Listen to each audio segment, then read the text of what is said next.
Pemirsa, retret Kabinet Merah Putih diyakini bertujuan untuk memperkenalkan gaya kepemimpinan Presiden Prabowo Subianto mendatang sebagai presiden yang berlatar belakang militer. Setelah melakukan pembekalan di Hambalang, jajaran Kabinet Merah Putih diwajibkan ikut retret di Akademi Militer Magelang, Jawa Tengah selama 3 hari. Berbagai cerita dan kisah melalui media sosial dibagikan oleh sejumlah menteri, wakil menteri, staf khusus, dan utusan khusus hingga usai rangkaian retret kabinet. Kalau melihat video dan foto yang beredar, retret yang diselenggarakan di Akmil Magelang terkesan seru. Ada perpaduan aktivitas fisik serta pembekalan materi ala tentara. Untuk membahasnya, sudah bersama saya di studio peneliti Indonesia Indikator Asrari Puadi. Selamat sore Mas Asrari, terima kasih sudah hadir di studio kami. Ini kalau kita kemarin selama 3 hari, Kamis, Jumat, Sabtu, Minggu, mungkin kita masih lihat juga beberapa di sosial media gambar-gambar dan cerita-cerita mulai dari Hercules dan seragam yang berbeda-beda setiap hari. Itu seperti apa responnya di media sosial, Mas Asrari? Pertama, kalau memang lihat perbincangan publik itu luar biasa Mbak terhadap retret ini, karena memang kan ini menjadi agenda terbesar setelah kemarin pelantikan gitu ya. Nah, beberapa memang secara sentimen itu cukup positif, banyak yang kemudian mengapresiasi kegiatan ini sebagai salah satu agenda pembekalan, di mana memang kan kalau kita lihat secara komposisi politik Prabowo Gibran, pemerintahannya, kabinetnya ini kan banyak banget partai gitu ya. Partai politik yang berbeda-beda warnanya. Dan ini ditangkap publik sebagai salah satu langkah yang kemudian untuk menguji soliditas kabinetnya. Namun di sisi lain memang masih ada sentimen-sentimen negatif yang juga turut muncul. Misal soal kemarin saat di awal netizen menyoroti Prabowo bilang soal efisiensi anggaran. Tapi kemudian membuat acara yang ditanggap netizen itu menghambur-hamburkan anggaran. Gitu. Oke, kita sambil lihat grafiknya ya, Mas. Ini sentimen netizen terhadap retret Kabinet Merah Putih. Ini kalau bisa dijelaskan berarti engagementnya cukup tinggi ya? Iya, cukup tinggi dan juga lebih positifnya banyak lebih besar. Benar sekali. Itu yang saya bilang bahwa memang karena ini kegiatan yang banyak melibatkan tokoh-tokoh politik, elit kita gitu ya, dan juga menteri-menteri. Ini yang kemudian juga mereka membagikan kegiatannya selama di Akmil Magelang itu yang juga turut membuat banyak apresiasi positif dari terutama para pendukung-pendukungnya gitu ya. Karena mereka kan tokoh-tokoh yang secara nature memang punya pendukung-pendukung. Nah, tadi meskipun ada sorotan positif yang cukup besar, tapi bisa dilihat ada nilai engagement negatif yang walaupun kecil secara engagement, artinya meskipun secara expose ada 16%-an, tapi ditanggapi. Artinya engagement ini kan berarti sesuatu yang kemudian ditanggapi oleh netizen. 16% itu hanya ditanggapi kira-kira 2%-an, Mbak. Oke, jadi tidak terlalu banyak tidak terlalu tinggi. Ditanggapi ya. Oke. Kemudian kalau kita bisa melihat siapa-siapa saja mungkin yang paling banyak aktif di sosial media dari Kabinet Prabowo hari ini? Iya, kalau dilihat selama sepanjang acara 25 dan 27 itu ya, memang banyak nama-nama yang kemudian turut hadir. Nah, ini di sini di data ini bisa kita lihat bahwa memang kalau kita berbicara menteri gitu ya, walaupun juga ada wakil dan utusan khusus, itu memang yang paling banyak disorot tuh Teddy. Teddy ya, paling Mayor besar Teddy, ya. Ini memang banyak soal misalnya satu-satunya tokoh yang dianggap paling pas dan layak berseragam loreng itu Mayor Teddy gitu. Oh, oke. 610 ini berarti di satu platform atau di semua platform? Di semua platform, oke. Nah, ini menunjukkan memang sejak kemarin pasca pelantikan Mayor Teddy itu memang menjadi sorotan utama di Kabinet Merah Putih gitu ya. Yang kedua ada nama AHY di sini yang banyak direplikasi adalah soal flashback-nya AHY terkait dengan masa pendidikannya di Akmil Magelang. Nostalgia ke Magelang begitu ya. Nah, tapi yang di sini cukup unik ada nama Caimin nih, Mbak. Oh iya, kenapa Caimin jadi posisi nomor 3? Caimin nomor 3 ini memang jadi tokoh yang ditunggu-tunggu oleh netizen. Ada yang mengemasnya menjadi tokoh yang menggemaskan gitu. Karena dia kan dikenal sebagai tokoh dulunya berseberangan dengan Prabowo, kemudian masuk, kemudian menjadi menteri di kabinetnya Prabowo Gibran, dan kemudian yang salah satu yang menjadi sorotan uniknya adalah menggunakan seragam loreng. Ini yang disebut netizen menggemaskan sekali Caimin. Ini menggemaskan positif atau menggemaskan negatif? Menggemaskan positif, lebih ke ceria gitu ya. Iya.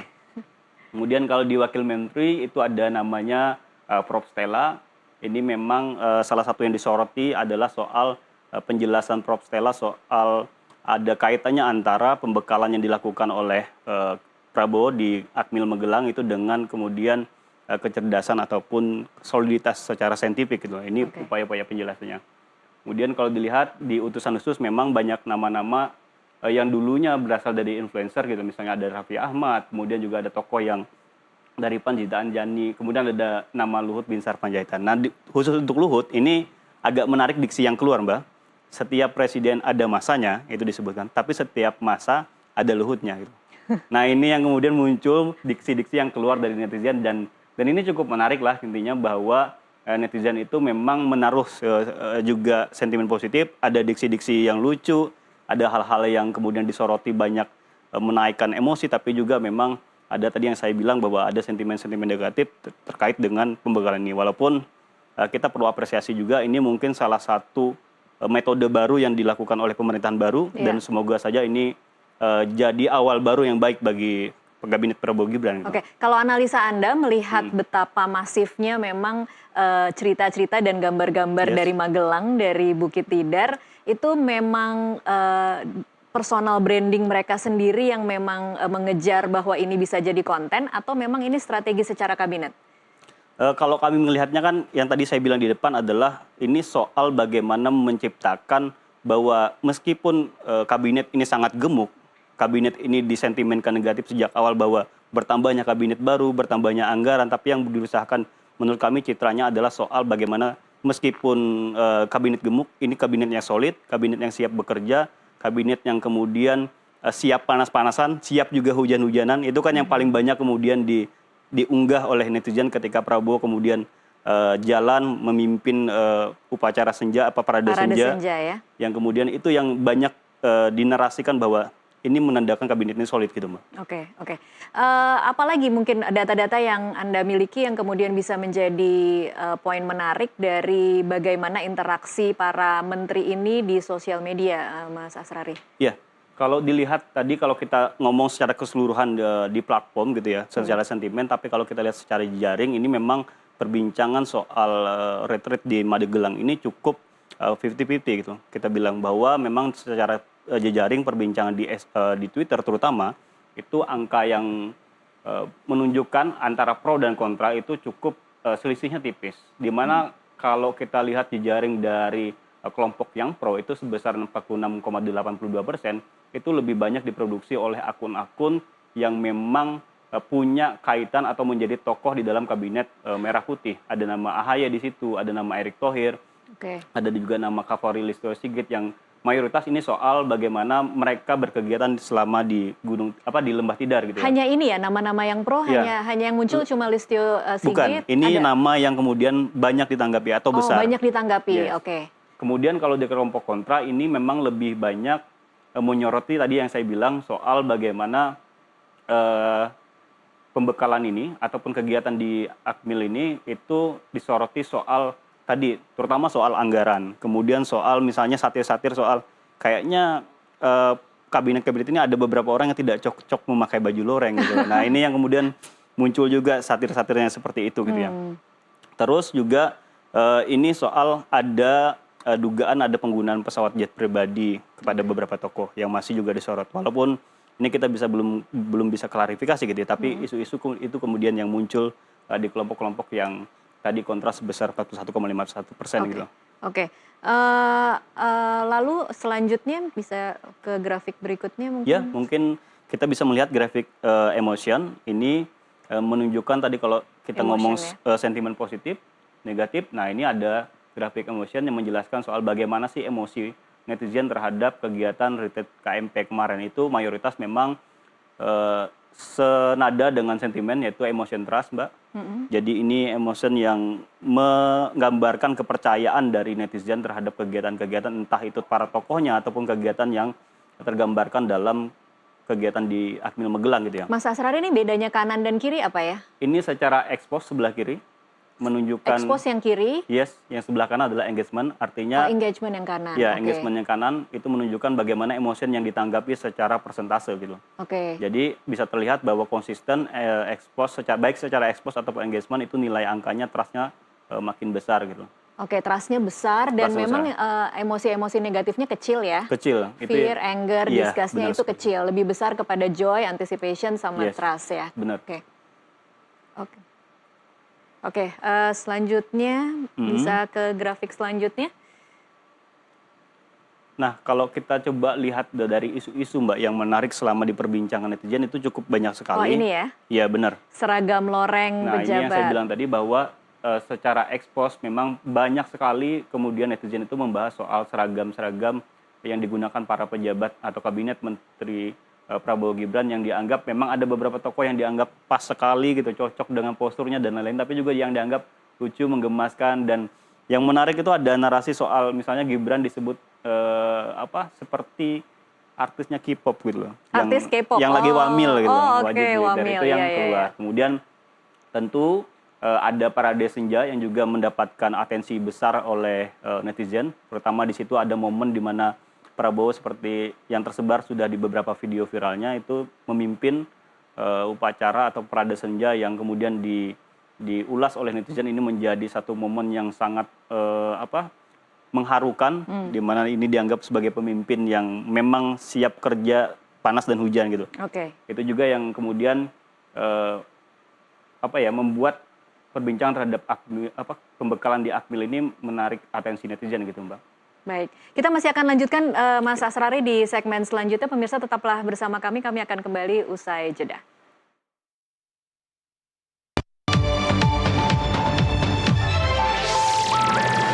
Pemirsa, terima kasih Anda masih terus menyaksikan NTV Prime. Kami masih membahas soal bagaimana 3 hari di Akmil Magelang, cerita-cerita dan gambar-gambar yang dibagikan oleh menteri-menteri kemudian mendapat respon yang cukup positif di sosial media. Dan saat ini sudah bergabung bersama kami melalui sambungan Zoom, pakar komunikasi politik UGM, Nyarwi Ahmad. Selamat malam Mas Nyarwi. Selamat malam. Ya, Mas Nyarwi, ini gambarnya masih freeze, tapi audionya sudah mulai terdengar. Boleh dicoba dicek sekali lagi, Mas Nyarwi. Selamat malam. Malam, Tasya. Ya. Oke, kita masih akan coba memperbaiki sambungan audio dan juga sambungan Zoom bersama Nyarwi Ahmad, pakar komunikasi politik UGM. Saya akan berbincang dulu sambil kita memperbaiki dan menunggu sambungan yang lebih baik. Saya masih bersama dengan Asrari Puadi, peneliti Indonesia Indikator. Mas Asrari, jadi kalau tadi kita mencerna sebagian grafik yang tadi sudah dibagikan, jadi secara keseluruhan memang responnya positif ya dari netizen. Sukses untuk menciptakan citra positif untuk kabinet Prabowo kah nih? Benar, sukses untuk menciptakan kabinet Prabowo, dan itu ditunjukkan juga dengan nilai emotion yang trust tadi yang cukup besar gitu loh. Dan secara persentase engagement atau tanggapan itu juga ditunjukkan besar, bahkan kita coba cek sentimen negatif yang cukup besar diekspos tapi ditanggapi dengan cukup kecil ketika kita melihatnya secara nilai engagement gitu. Jadi ini memang menunjukkan sepertinya kepercayaan ataupun atensi publik terhadap kabinet ini cukup positif untuk di awal ini gitu ya. Untuk di awal ini, dan memang mungkin kemudian urut-urutannya dari sejak Hambalang ya sudah cukup positif karena kemudian terlihat memang ini adalah tradisi baru kan ya Mas Asrari. Kita tidak pernah melihat bahwa suatu kabinet itu bisa dipersiapkan dengan cara ala retret seperti ini. Dan memang wajah-wajahnya juga tidak bisa bohong, wajah-wajah bahagia dan senang kemudian dibawa ke Magelang dengan seragam yang berbeda-beda setiap hari. Tapi kalau boleh kasih catatan, mungkin cerita-cerita lucu apa yang kemudian jadi perbincangan oleh netizen ketika mereka melihat gambar-gambar dari Magelang? Iya, memang ada beberapa kemudian juga netizen yang mencoba mengulang-ulang reka-reka adegan yang pernah mereka tonton di beberapa film misalnya gitu ya. Ada filmnya Warkop DKI misalnya soal pelatihan satpam yang bajunya sama warnanya gitu. Itu memang menjadi keceriaan sendiri gitu ya. Artinya memang kabinet ini itu cukup menarik perhatian netizen, entah itu soal bagaimana pembekalannya ataupun isu-isu yang menariknya dan lain-lain. Tapi saya mau taruh catatan bahwa sepertinya yang kemudian juga harus dipahami oleh para menteri di kabinet adalah agar hati-hati kemudian tidak menciptakan kesenangan atau keceriaan di muka publik ketika tengah memang ada kondisi-kondisi yang kira-kira dirasakan publik berlawan gitu. Misal kemarin yang dalam soal kabinet retreat ini di Akmil ini adalah salah satu yang paling banyak disoroti agak negatif dan cukup besar, itu adalah soal ada tampak video soal keceriaan berjoget ria gitu. Ini yang kemudian ditanggapi atau diulas negatif karena netizen merasa saat ini kondisi yang harusnya pemerintah segera bekerja, tapi coba yang kemudian keluar di netizen atau di media sosial itu justru saling berjoget ria. Nah, itu yang jadi kemudian harus tetap hati-hati menampilkan kontennya ya jangan berarti. sampai narasi yang dibangun adalah soliditas, bagaimana kerjasama, meskipun tadi yang saya bilang komposisi politik yang berbeda, tapi kemudian buyar dengan citra yang dalam tanda kutip mungkin agak lepas gini ya. Ini soal joget ria tadi. Nah, ini yang perlu saya kasih buat agak hati-hati gitu. Oke, baik. Kita akan coba lagi kembali menyapa pakar komunikasi politik dari UGM, Nyarwi Ahmad. Selamat malam, Mas Nyarwi. Sudah bisa mendengar suara saya dengan baik? Selamat malam, Tasya. Malam, ya sudah lebih jelas. baik. Iya, sudah jelas. Mas Nyarwi mungkin bisa kasih catatan 3 hari kemarin kita terekspos dengan apa yang terjadi di Magelang pagi, siang, sore, malam. Kita mencoba mencari tahu seperti apa kegiatan para menteri. Kalau Anda sendiri catatannya seperti apa, Mas Nyarwi? Ya, saya kira kita di sini saya lihat banyak isu-isu yang berkembang ya. Artinya opini maksud saya. Tadi sudah disebutkan juga ya, Mas Fuadi ya. Ada yang sifatnya opininya cenderung positif gitu ya. Ada yang mungkin negatif juga ya. Kira-kira gini maksudnya. Yang positif itu banyak yang melihat bahwa ini cara baru Prabowo gitu ya, Presiden Prabowo untuk kemudian membuat tim yang solid gitu sebagai kementerian gitu, tim kabinet yang di dalamnya kemudian bisa memperkuat visi, misi, dan bahkan lebih jelas di situ adalah mendetailkan rencana aksi yang itu sering dijelaskan oleh teman-teman dari kantor komunikasi kepresidenan. Dan kalau kita lihat dari jadwal ya, jadwal yang ada di Magelang itu kan juga terlihat ya dari hari pertama gitu ya, dari pencegahan korupsi dan seterusnya sampai penganggaran ya, perencanaan bangunan, penganggaran seterusnya, kemudian hari kedua sampai hari ketiga. Jadi ada materi-materi yang kemudian itu saling disampaikan oleh pihak-pihak yang terkait dari kementerian yang mewakili atau lembaga negara yang mewakili di situ. Artinya di situ kan cukup serius ya mereview dan merancang kembali mempersiapkan supaya kabinet ini memang siap bekerja. Ya, kabinet ini walaupun mereka banyak yang berpengalaman di kementerian sebelumnya, tetapi menyesuaikan dengan visi misi Pak Prabowo itu tentu arah dan orientasinya saya kira sudah lain ya. Artinya benar-benar ditujukan untuk mencapai target yang dimaksudkan Pak Prabowo. Nah, itu hal-hal yang positif saya kira, yang semua orang banyak mengapresiasi dan banyak orang juga berkomentar yang positif, bagus gitu ya. Para menteri ini mau 3 hari retreat gitu, itu di tenda, walaupun kemudian juga muncul kritik. Nah, ini tendanya beda lagi nih, kalau tendanya orang Akmil itu kan atau Komcat tentu beda dengan menteri kan gitu, tendanya fasilitasnya beda. Nah, hal seperti ini juga muncul. Ya, kemudian kalau kita lihat juga banyak ya kritik-kritik masyarakat terkait militerisme. Ya, artinya ini kenapa milihnya Magelang, Akmil gitu. Sudah dijelaskan Pak Prabowo alasannya ya. Tentang aura Magelang gitu ya, semangat patriotisme dan lain-lain gitu ya. Tetapi bagi sebagian kelompok kelas menengah itu kan juga muncul ya kritisisme juga di sana ya. Jangan-jangan ini muncul neo orde baru dan seterusnya. Tapi apapun itu, kritik itu saya kira itu wajar ya. Tetapi yang perlu dijawab kan ini hanya arena atau tempat saja untuk menggembleng ya para menteri gitu menjadi tim yang punya performa kinerja tinggi istilahnya, high performance team yang kemudian bisa lebih solid, bisa lebih siap gitu ya, bisa paham tentang apa maknanya kompetisi, secara fisik juga satu sama lain bangun chemistry gitu ya, sebagai tim bukan sebagai individu-individu gitu. Karena bahkan di sana juga bukan hanya antar menteri loh itu, Tasya ya, dengan presiden dan dengan wapres. Jadi kalau disimak kan di situ banyak kegiatan itu Pak Prabowo juga masuk barisan sebenarnya pasukan juga di sana gitu ya. Pak Wapres juga demikian dengan komandannya yang pelatih ya di Taruna di Akmil sana.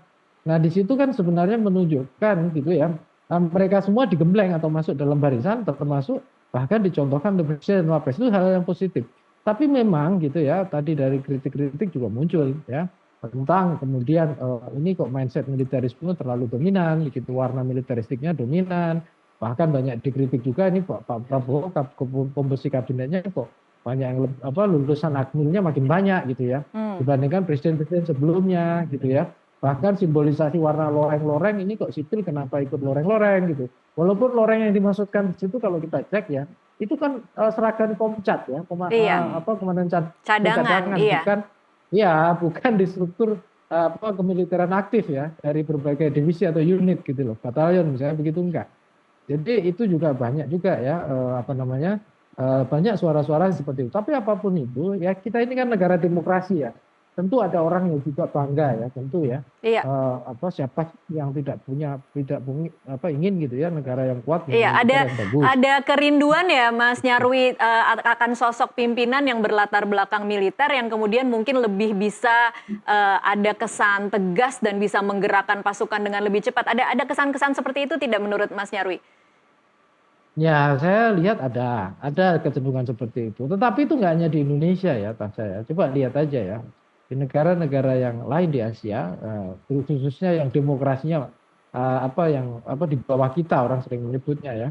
Itu juga ada tren seperti itu juga. Kita Iya, lihat China misalnya, kalau Pak Hade kan juga luar biasa kan, iya, antara China dengan struktur pemerintahannya dengan pimpinannya, presiden dan lain-lain. Mungkin juga bahkan kalau kita lihat Rusia, tetapi kan memang negara-negara itu kalau dibandingkan Indonesia ya sistem demokrasinya kita jauh lebih baik ya. iya. Artinya sebenarnya ya muncul di sini diskursus dan narasi gitu ya. Bisa nggak gitu ya negara ya meskipun dipimpin oleh yang punya background militer tapi tetap dijalankan dengan sistem demokrasi. Nah kita sudah punya pengalaman kok di masa Pak SBY, Pak SBY backgroundnya militer gitu ya, tapi bisa mengelola negara ini secara demokratis juga kan Iya. gitu. Nah itu kan contoh-contoh gitu ya. Kemudian juga saya kira juga ada kebanggaan juga, tidak ada masalah gitu ya. Ketika Pak Presiden itu kemudian memperkuat narasi-narasi nasionalisme gitu ya, kompetisi ya, patriotisme gitu yang ditujukan untuk memperkuat kemampuan dan daya kompetisi bangsa ini. Itu tidak ada Baik, yang salah dengan itu. baik. Gitu. Tetapi kan memang gitu ya, orang kemudian berpikir khawatir ini Orde Baru kok seperti kembali lagi gitu. Itu bagi yang generasi tua yang pernah hidup di masa Orde Baru ya. Bagi generasi muda lain lagi Baik. tentunya. Ya, seperti itu. Termasuk komentar yang lucu-lucu tadi. Ya, yang disebutkan Mas Anu tadi ya, Iya. film DKI. Itu kalau nggak salah aktornya namanya Gokil. Gitu. Saya ikut nonton gitu. Iya. Oke, saya ke Mas Asrari lagi. Mas Asrari, benar tidak kemudian memang ada sentimen nasionalisme, patriotisme yang kemudian muncul dalam 3 hari ini, bukan saja di Magelang ya, tetapi kemudian efeknya menular melalui media sosial dan juga timbul harapan-harapan dari masyarakat ketika melihat bahwa oh ini tampaknya memang nasionalisme ingin dikobarkan lagi begitu. Ya, kalau sejauh ini kami melihat memang kalau soal sisi nasionalisme tentu ada dan berkembang dan itu memang banyak juga kemudian amplifikasi ataupun digaungkan juga oleh netizen terutama pada momen-momen yang tadi yang saya bilang soal misalnya Presiden Prabowo pada saat parade tadi Iya. kemudian berjalan dan kemudian pada saat di hujan itu membangkitkan benar-benar rasa kebanggaan entah itu kepada sosok Prabowo ataupun kemudian presiden gitu ya. Nah, di luar itu memang kalau kami melihat di era yang serba banyak netizen suka melakukan review, saya menganggapnya ini sebagai proses unboxing menteri gitu ya. Oh ini unboxing menteri nih ya? Unboxing Oke. menteri, benar. Di mana menteri kemudian pertama dikenalkan, nama-namanya dikenalkan, backgroundnya dikenalkan, kemudian ada proses pembekalan. Ini memang satu momen bagus untuk tadi yang saya bilang unboxing menteri, mengenalkan kepada publik, kemudian juga publik melihat satu-satu tingkah mereka seperti apa, dari tingkah lucunya, seriusnya mungkin, atau juga statement-statement mereka selama kegiatan. Dan ini memang benar-benar menarik terlepas dari tadi ada beberapa sentimen negatifnya. Dan Oke. semoga ini memang jadi satu tradisi yang terus dijaga positif tadi. Gitu. Oke, kita ingin kembali memutar tadi gambar, ada satu gambar yang kita temukan yang mungkin cocok dengan tadi sentimen negatif yang sempat Mas Asrari katakan.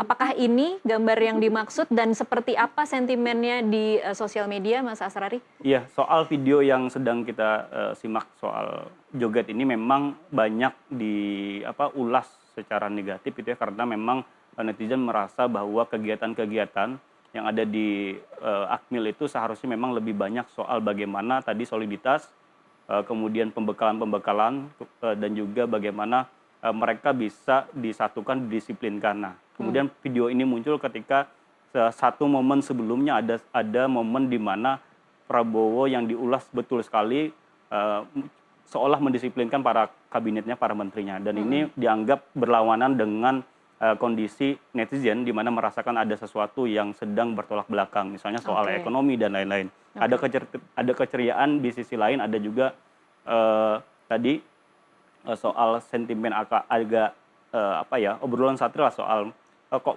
bisa-bisanya di tengah kondisi seperti ini ada joget-joget ria gitu loh. Ini padahal sebenarnya mungkin tidak terlalu negatif kalau kita lihat ya, tidak terlalu ada unsur yang salah dengan menyanyi ya, tetapi kemudian memang penerimaan publik tuh bisa apa saja gitu ya. Ya, oke. Baik. Mas Nyarwi, saya ingin kembali ke Mas Nyarwi untuk bertanya pertanyaan paling pentingnya adalah ketika kemudian harapan itu sudah terbangun dengan sangat baik di awal masa pemerintahan Prabowo ini, kita lihat ada satu tradisi baru yang ingin dibangun, membangun kekompakan dan juga menularkan nasionalisme dari para menteri yang jumlahnya cukup banyak ini. Apakah kemudian ini nanti akan berpengaruh besar, kecil, signifikan atau tidak terhadap kinerja menteri-menteri di beberapa hari ke depan, karena memang ada statement dari Prabowo mengatakan hari Senin sudah harus mulai ngegas ini kerjanya? Ya, begini, potensi itu ada ya, tetapi kalau dikatakan 100% akan seperti itu, enggak juga. Beda saya kira tradisi, yang pertama masing-masing tradisi individual dari para menteri itu, terus yang kedua background pengalaman keorganisasian juga, termasuk background karir ya, bahkan mungkin background profesi ya, kalau pebisnis ya berbeda dengan politisi murni dan lain-lain misalnya, atau profesional dan lain-lain. Dan yang ketiga juga beda dengan background dari nature kementerian yang ditangani juga, saya kira juga itu. Nah, dalam konteks ini saya kira begini ya, apa yang dilakukan di Magelang itu kan tidak hanya mengkombinasikan bicara soal sharing ide, keakraban chemistry ya, bicara rutinitas, mendisiplinkan gitu ya, minimal 3 hari itu, tetapi juga bicara soal katakanlah penyamaan dan memperkuat karakter, ya, baik karakter individual maupun karakter sebagai tim. Nah, balik lagi pada mindset dan mentalitas. Nah, kalau hanya dengan 3 hari mampu nggak merubah culture, budaya, mindset gitu ya. Rasa-rasanya sulit gitu ya. Biasanya kalau membutuhkan merubah itu butuh waktu cukup lama ya, mendidik dan seterusnya ya, dan bahkan diseleksi ya, seperti itu karakternya dan seperti apa. Nah, tetapi paling nggak kita punya harapan ya, ada perubahan mindset, cara kerja dan karakter ya dalam memimpin ya kementerian-kementerian nantinya seperti itu. Nah, berikutnya yang juga tak kalah penting sebenarnya, memang di sini ada plus minusnya ya. Pertanyaan sederhananya begini kalau dengan pertanyaan kritis ya. Apakah misalnya, ini kan Pak Prabowo sebenarnya ingin menunjukkan sebagai transformational leader, pemimpin yang bisa transformatif, pemimpin yang bisa mentransform seluruh pasukannya, istilahnya menteri-menterinya ini, itu bekerja sesuai dengan arah yang dia tuju, ya, target visi misi yang sudah sering sampaikan. Nah, tentu itu nggak bisa bergerak sendiri-sendiri. Ini kan seperti orkestrasi ya, orkestrasi cara bekerja, semuanya bekerja dengan bidangnya masing-masing, tapi seperti orkestrasi musik ya, itu sama-sama gitu, apa yang jadi tanggung jawabnya beda-beda, tapi kalau kita dengarkan itu ritmenya ketemu, itu arahnya jelas ya, ini tonasi dan intonasinya juga nyambung, kira-kira gitu. Nah, ini yang diharapkan seperti itu, sehingga apa yang sering dulu disampaikan oleh Presiden Jokowi, tidak ada visi misi menteri, ada visi misi presiden, itu bukan hanya retorika saja, tapi itu bisa ditunjukkan dengan kerja. Jadi nggak ada ceritanya misalnya presiden itu hanya memarahi menterinya, misalnya kalau menterinya ini. Nah, pertanyaannya selama ini bagaimana itu dikerjakan, kok baru dimarahi ditunjukkan depan publik belakangan kan gitu. Nah, artinya hal yang seperti ini kan bisa sejak awal diantisipasi, termasuk melakukan kerja-kerja yang sifatnya lintas sektoral ya, artinya seringkali gitu ya, kan kadang-kala ada yang disebut ego sektoral itu ya. Nah, nanti itu akan jelas. Kemarin ada yang mengulas misalnya contoh, kalau pemberantasan kemiskinan, siapa sih sebenarnya menteri atau kementerian yang paling bertanggung jawab? Nah, di sana dia leadernya, ya. Terlepas bahwa ada yang punya posisi lebih, tetapi siapa yang jadi leader, dan di situ, misalnya pembangunan kesehatan, ya, tentu menteri kesehatan di sana, yang paling dan pembangunan sumber daya manusia, misalnya seperti itu. Kalau bicara pendidikan, tapi kementerian lain juga terkait yang saling mendukung. Nah, kemudian saya kira, sebenarnya ini kan simbolik ya. Para menteri mestinya juga menurut saya menyadari bahwa ini proses simbolik yang kemudian waktunya sangat singkat. Iya, Yang terpenting lagi itu adalah mentransformasikan di masing-masing struktur birokrasi dan kementeriannya. Tetapi harus masing-masing ingat, kementerian, baik. ya tidak kemudian diterjemahkan bahwa semua pejabat itu kemudian harus mengikuti wamil, gaya-gaya wajib militer disuruh 3 hari wajib dan itu semua eselon. Ya itu kalau formalitas saja nanti terpaksa saja gitu loh. Iya, Bukan itu tujuannya, itu simbolik. Yang lebih tujuan tadi itu adalah dibalik itu ada mimpi besar tadi baik. bahwa ini menjadi super tim yang bisa bekerja dengan satu target yang sama kira-kira Oke, gitu. baik. Kita akan break dulu, nanti kita akan lanjutkan di segmen selanjutnya. Pemirsa tetaplah bersama NTV Prime.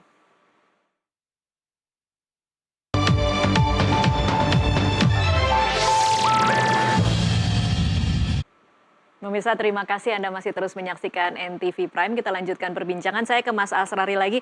Mas Asrari, kalau kemudian apakah ini bisa diukur atau tidak ya saya tidak tahu. Tapi kira-kira apa dampak cerita-cerita ala militer yang kita saksikan 3 hari di Magelang itu terhadap kemudian kredibilitas dan otoritas para menteri? Ya, kalau soal cerita militer memang diulas netizen, Mbak. Ada beberapa mereka yang meyakini bahwa cita rasa kabinet Prabowo Gibran itu amat-amat militer gitu.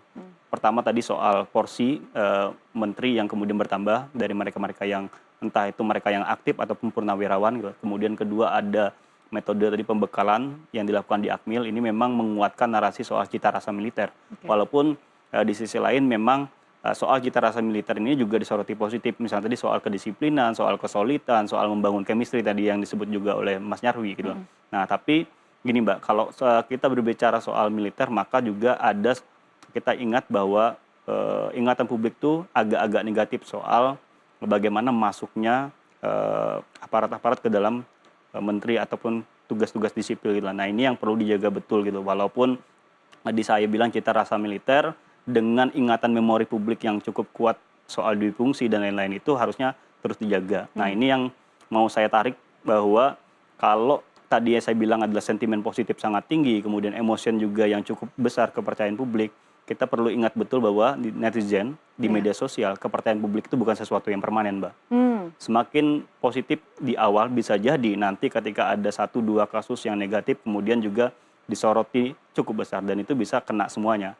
Misal beberapa waktu yang lalu kita netizen banyak mengulas soal adanya kop surat menteri itu di acara keluarga. Nah ini yang harusnya sudah tidak ada lagi yang seperti itu, karena kemarin sudah ada pembekalan, sudah ada sepertinya juga ada mungkin tanda tangan gitu ya, agar ini harus dilakukan, ini nggak boleh dilakukan dan lain-lain. Nah ini yang penting. Karena kalau sudah berani unboxing, berani direview juga oleh netizen, berani juga kemudian dikritik ketika hasil reviewnya jelek gitu kan. Jadi 3 hari yang positif kemarin sebenarnya modal bagus tapi juga modal yang cukup beresiko berarti beresiko ketika tidak dijaga dengan baik. Oke, baik. Saya ke Mas Nyarwi. Mas Nyarwi, kalau Anda sendiri melihatnya bagaimana cukup masif ya menteri-menteri yang aktif di sosial media membagikan cerita. Ini menurut Anda akan menjadi sesuatu yang baik untuk pola komunikasi bisa menyerap langsung dari masyarakat, atau justru ini sebenarnya sesuatu yang juga harus hati-hati ketika mereka membagikan momen-momen bekerjanya? Ya, saya kira para menteri ya, kabinet Pak Prabowo memang juga harus pintar menggunakan media sosial ya secara strategik ya. Dan perlu didampingi menurut saya ya, ahli komunikasi publik ya, spesialis yang dia ahli ya, merancang dan memberikan komunikasi publik. Bukan sekali lagi ya Tasya ya, bukan sekedar hanya menarik perhatian, mencari follower gitu ya, atau men-spin, men-frame opini saja gitu, bukan hanya itu. Tetapi secara elegan ya menjalankan komunikasi publiknya. Dan ya memang kadang isunya bisa personal, bisa misalnya hal-hal yang ringan ya. Tapi kalau kemudian melulu personal, apalagi gaya hidup dia ubahnya seperti selebriti gitu ya, bukan pejabat publik maksud saya kira akan mengundang sinisme kalau seperti itu. Ya misalnya contoh isinya keceriaan, tertawa, mewah-mewahan, tetapi masyarakat susah. Apalagi misalnya contoh kementeriannya bidangnya penanganan kemiskinan, tapi gaya hidup menterinya tidak pernah bersentuhan orang miskin, misalnya begitu, itu contoh ya. Nah ini kan saya kira juga hal yang saya kira penting ya. Dan yang kedua sebenarnya adalah Pak Prabowo saya kira pengen ya bahwa menteri-menterinya itu mampu melakukan komunikasi publik yang baik, termasuk menggunakan berbagai jenis sosial media. Tetapi bukan adanya rekayasa isu ya, tetapi dengan cara melakukan mempertanggungjawabkan kinerjanya kepada publik. Nah, seperti itu. Nah, itu yang kemudian akan perkuat trust, kepercayaan gitu ya. Dan itu saya kira juga akan lebih baik dan positif ya. Dan balik lagi ya Tasya, ini perubahan saya kira yang bisa diharapkan ya untuk ini adalah perubahan mindset. Mindset apa kira-kira? Menteri, ingat ya, secara konstitusi menteri itu pembantu presiden. Karena pembantu presiden, maka kinerjanya juga harus searah dengan apa yang target-target pemerintahan presiden sebagai kepala negara, kepala pemerintahan. Nah, jangan lagi muncul mentalitas mindset bahwa kementerian itu menteri itu seperti raja atau seperti negara di dalam negara ya, kemudian bisa menggunakan seenaknya termasuk kop surat gitu misalnya begitu. Nah itu harus dihilangkan mindset itu. Menteri itu pelayan, ya pelayan publik kan gitu. Ya kita bekerja untuk melayani publik sesuai dengan bidang-bidangnya itu, mencapai target yang diinginkan sebagai presiden, sebagai top leader. Saya kira itu yang lebih penting ya Tasya. Oke, jadi memang kalau Mas Nyarwi justru menyarankan harus ada ya panduan atau kriteria atau strategi bagi para menteri yang menjadi sesuatu yang seragam di antara mereka tentang apa yang boleh dibagi dan apa yang tidak boleh dibagi, begitu Mas Nyarwi? Iya, iya. Artinya bukan masalah apa yang dibagi tidak dibagi, tetapi melakukan komunikasi publik secara strategiknya. Oke. Jadi topik apa yang memang menjadi tanggung jawab kementerian, apa program yang dilakukannya, gitu ya. Bentuk kinerja seperti apa, capaiannya kayak apa dan lain-lain. Kalau ada respon atau kritik, bagaimana itu juga direspon dan lain-lain. Jadi ini menurut saya yang dilakukan ke depan perlunya ya, bukan hanya sekedar. Saya setuju tadi Mas Asrari Fuadi ya, unboxing menteri itu kemudian tunjukkan siapa saja menterinya, apa yang persiapannya. Tapi ke depannya juga perlu apa sih kinerja menterinya ini setiap minggu, target yang sudah dicapai, aktivitasnya. Jadi masyarakat kelas menengah yang hari ini misalnya risau masih susah dengan kondisi ekonomi dan seterusnya, bahkan kelas menengah juga kontributor pajak, bayar pajak juga, itu kemudian dengan senang hati dan bangga, kita membayar pajak berkontribusi negara yang bekerja untuk negara, pemerintahan, itu memang benar-benar bekerja loh, bukan menikmati kemewahan, menikmati fasilitas dan lain-lain gitu loh. Nah sentimen ini yang kita harapkan gitu, itu muncul sentimen positif sehingga apa? Pemerintahan kabinet Prabowo Gibran ini itu didukung dengan trust yang bagus di awal.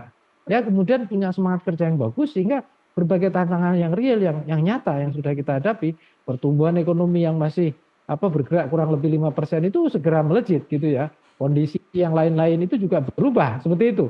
Jadi ini yang masyarakat merindukan. Ya di situ Pak Prabowo sebagai seorang leader itu benar-benar punya impact. Impactnya itu juga salah satunya ke para kabinet ya yang dipimpinnya dan kemudian kinerjanya itu punya outcome yang bisa dilihat dan dirasakan oleh masyarakat, kira-kira gitu. Oke, ya, baik. Saya ke Mas Asrari. Jadi kalau tadi kita bicara soal bagaimana netizen unboxing menteri, kan menterinya juga lagi belajar nih ya, Mas Asrari, terutama menteri-menteri yang baru saja terpilih, bukan menteri-menteri lama ya. Kita bukan bicara menteri-menteri lama, tapi menteri-menteri baru yang kemudian baru menikmati status barunya sebagai menteri, kemudian menggunakan sosial medianya, dan bagaimana mereka berinteraksi dengan publik setelah mereka menduduki jabatan. Mungkin kira-kira tipsnya apa, Mas, untuk para menteri baru ini? Ya, kalau tadi saya bilang unboxing menteri, maka sekarang menterinya melakukan unboxing aspirasi masyarakatnya apa, keinginan masyarakatnya apa. Jadi harapan kami tadi selain soal panduan adalah kepekaan mereka terhadap apa yang dibincangkan oleh publik. Kalau biasanya menteri itu selalu rapornya rapor positif yang dinilai, maka harusnya sarapan menunya tiap pagi itu adalah apa sih yang sedang negatif terhadap diri saya sebagai menteri, entah itu kinerja, personal dan lain-lain, apa juga yang terkait dengan kementeriannya. Sehingga biasanya apa yang kemudian muncul, sentimen negatifnya besar, engagementnya besar, inilah yang kemudian menjadi citra ataupun sesuatu yang sangat diinginkan oleh masyarakat untuk segera dilakukan perubahan ataupun dilakukan respon oleh para kabinet. Dan saran Anda memang kalau kemudian ada masukan negatif atau ada catatan negatif itu harus segera direspon ya? Harus segera direspon. Justru dari situlah kemudian kita berpikir, jangan lagi berpikir bahwa mendapatkan sentimen positif itu hanya dari kemudian hal-hal yang berbau sifatnya keceriaan saja. Tapi mulai ubah mindset bahwa sesuatu yang positif juga bisa didapat dari bagaimana cara kita merespon sesuatu yang negatif dibincangkan oleh publik. Gitu. Masalah-masalah masyarakat yang sedang lagi hangat, sedang engagementnya tinggi, itu yang justru yang kemudian harus jadi sarapan menu bagi para menteri tiap paginya. Tiap paginya, oke baik. Ini mungkin pertanyaan terakhir untuk Mas Nyarwi, kira-kira baik catatan untuk publik dalam bagaimana mengawal kerja menteri di 100 hari pertama ini, dan juga untuk menteri-menteri baru, Mas Nyarwi, harus seperti apa mereka ketika selesai dari Magelang untuk menunjukkan bahwa memang Magelang itu ada efeknya terhadap kekompakan dan juga kinerja mereka? Ya, yang pertama balik lagi ke pidato Pak Prabowo ketika diangkat sumpah dan janjinya. Ya, bekerja itu bukan untuk Pak Prabowo bahkan sebagai presiden, tapi bekerja untuk rakyat Indonesia. Itu dipertegas di dalam pidato beliau itu ya. Iya. Dan bekerja itu untuk meraih atau mencapai cita-cita bernegara. Ya, dan kemudian kalau itu karena abstrak dan jauh gitu, kemudian yang lebih nyata itu adalah apa yang dijanjikan ya dalam visi misi Pak Prabowo ya, ketika sejak maju sebagai capres-capres bahkan terpilih kemudian. Nah, artinya apa? Di sini mengabdinya itu betul-betul mengabdi untuk masyarakat, bangsa dan negara. Jadi program-programnya nyata ya, bukan sekedar misalnya contoh memanfaatkan panggung eksekutif kementerian ya untuk memperkuat posisinya misalnya atau menambah follower misalnya supaya makin banyak atau makin pengaruhnya luas dan lain-lain gitu ya. Apalagi misalnya sering disinggung juga Pak Prabowo bekerja bukan untuk kerabat, bukan untuk saudara. Ini bukan. Jadi ini mindset yang saya kira juga harus dipunya dan itu bukan hanya retorika ya, Tasya, tetapi benar-benar real dijalankan. Meritokrasi dihargai ya, kemudian prestasi diapresiasi gitu ya. Pengembangan SDM supaya lebih berkompetisi itu juga diwujudkan. Meskipun kita tahu pemerintah punya kelemahan. Ya, setiap kementerian juga punya kelemahan soal constraint budget dan lain-lain. Tetapi kalau dengan fair menunjukkan ini loh kemampuan yang kami punya, tapi kami punya mimpi seperti ini dan target kami ini, maka capaian kami seperti ini. Nah itu lebih bagus. Kalau seandainya kritik dan seterusnya juga perlu direspon. Saya setuju tadi pendapat Mas Fuadi ya. Ini saya kira hal-hal yang seperti ini yang perlu ya, dan publik masyarakat tentu selama 100 hari saya kira akan menyoroti ya. Karena dan kalau pengen mendapatkan trust yang bagus 100 hari itu manfaatkan dengan maksimal ya. Memang ada yang mengatakan misalnya dari pihak pemerintah misalnya tidak ada istilah 100 hari. Bahkan kalau nggak salah Pak Mensesnek Prasetyo Hadi mengatakan itu.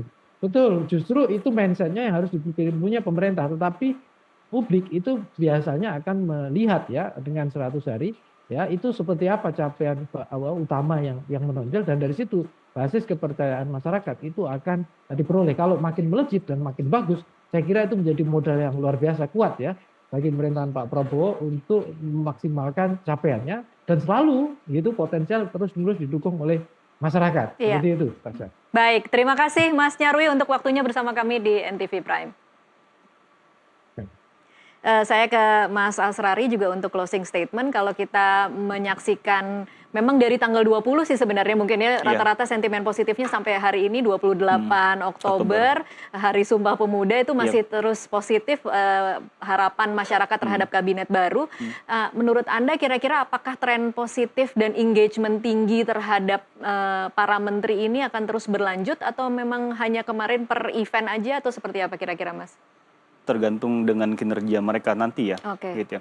Apakah kemudian apa yang kemudian terlihat di Akmil kemarin solidaritas mereka itu tetap terjaga atau justru adanya kemudian tumpang tindih kebijakan dan lain-lain. Mengingat mereka ini kan kabinet-kabinet yang terbentuk adalah banyak kementerian yang kemudian dipecah sebenarnya dari kementerian yang sebelumnya sudah ada. Nah ini memang sedikit agak sulit kemudian yang harus dilakukan oleh pemerintahan baru ini. Kemudian yang kedua soal anggaran tadi yang sempat disinggung juga.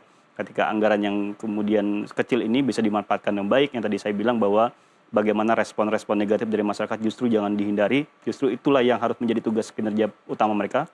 Kalau ditanya 100 kinerjanya harus ngapain, ya tadi menjawab sentimen negatif dari publik terhadap dirinya, terhadap kementeriannya, terhadap Prabowo Gibran. Iya, jadi kalau statement Pak Prabowo kemudian menjawab bahwa oh ini anggarannya dari dompet pribadi saya itu sudah cukup bagus untuk merespon kritikan-kritikan dari publik berarti ya. Soal anggaran kerja Akmil ya. Ya, soal kegiatan di situ cukup bagus. Tapi yang tadi kan ditanyakan bahwa bagaimana menjaga trust publik ini terus kemudian ada bahkan lebih dari 100 hari. Nah, itu tadi yang saya bilang bahwa harusnya mindset-nya diubah. Justru jangan berharap lagi pasca ini melihat terus-terusan sesuatu yang positif, tapi justru yang negatif itu jadi harapan utama. Gitu. Oke, baik. Kita sama-sama menyaksikan bagaimana nanti di hari-hari ke depan kinerja para menteri ini. Tetapi yang pasti memang antusiasme warga, antusiasme masyarakat, publik melihat bagaimana para menteri ini bekerja masih cukup tinggi artinya sampai saat ini. Cukup tinggi. Cukup tinggi. Jadi kita saksikan saja apa yang menjadi gebrakan-gebrakan mereka di hari-hari ke depan berarti ya Mas Asrari. Terima kasih Mas Asrari untuk waktunya bersama kami di NTV Prime. Dan pemirsa tetaplah bersama NTV Prime. Kami masih akan kembali usai jeda.